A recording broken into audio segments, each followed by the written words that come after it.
Welcome to the data metaphor space.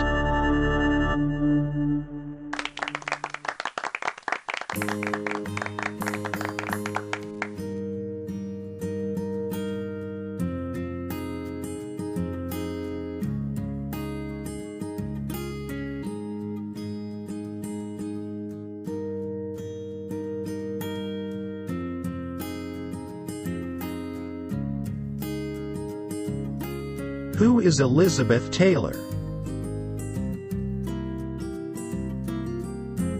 Elizabeth Taylor was born Elizabeth Sheila Taylor in London on November 29, 1932. She was one of the world's most famous actresses, and was often considered the most beautiful woman in the world. Her beauty was immortalized in a series of Vanity Fair photos taken by Bert Stern, in which Taylor is posed in all sorts of elegant and provocative ways. Taylor was married 5 times, first to Michael Wilding, then to Richard Burton, then to producer Larry Fortenska, then to John Warner, and finally to Larry Fortenska again.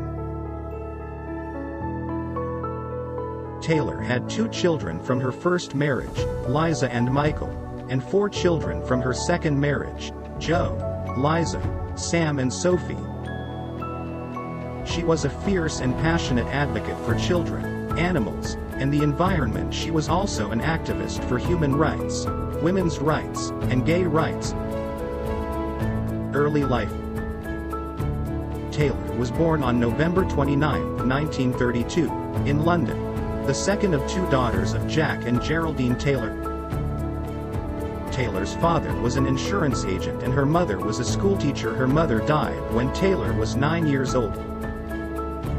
Taylor attended St. Paul's Girls' School in London, where she was known as Sheila, but she later changed her name to Elizabeth after the actress Elizabeth Taylor at age 13. Taylor started modeling in the United States. She traveled to New York and became the face of the elite modeling agency. At the age of 17, Taylor moved to New York City to pursue a career as an actress. She studied acting at the Lee Strasberg Theater. Born in 1930 in Sweetwater, Texas, Taylor came from a large, poor family. In a 2003 interview with Oprah Winfrey, Taylor revealed that she was sexually abused as a child and had been in a violent relationship as a teenager. "I was so little that I don't remember much of it," she told Winfrey, "but I was just beginning to get up the courage to tell someone, and I was too little to tell and it was too late." After a stint in the Air Force, Taylor landed her first role in the 1950 film A Place in the Sun, and it would be her first of many. She would go on to win a slew of awards, including 2 Academy Awards and a Golden Globe.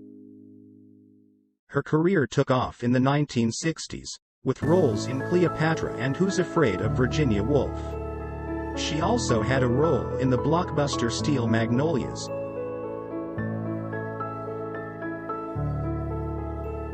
If you are Elizabeth Taylor, what is the most happy thing for you?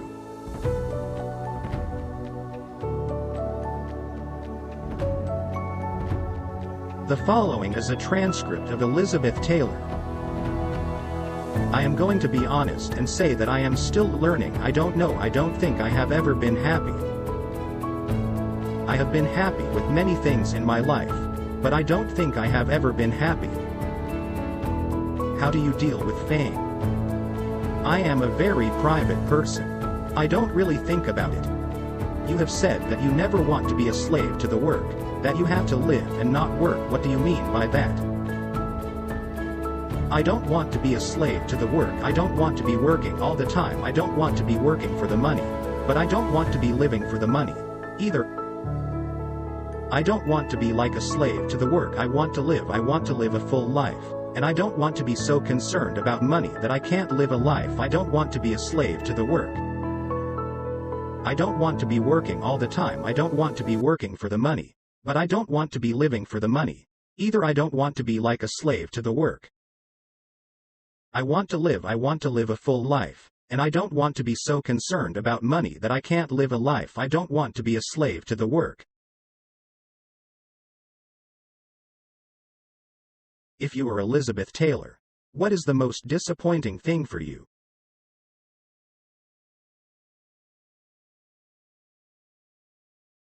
The following is a transcript of Elizabeth Taylor. When I was very young, I lived in the same house with my mother and father. I used to have a dog, which was a black Labrador. I used to take him with me on my tricycle. I was always getting lost and he would be right there at my side. I'd be terrified, but I would say to myself, there is nothing to worry about. There is a dog there, so I will be all right.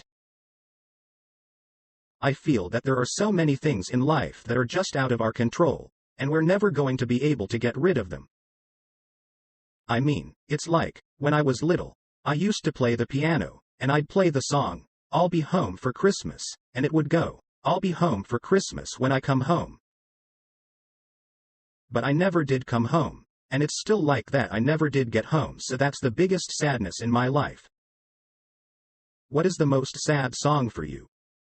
I love the song, Hallelujah, because it means so much to me. It is a song that is full of hope. It is a song that means a lot to me. I also like Last Tango in Paris, because it is about two people who are in love, and they get together, and it ends in disaster.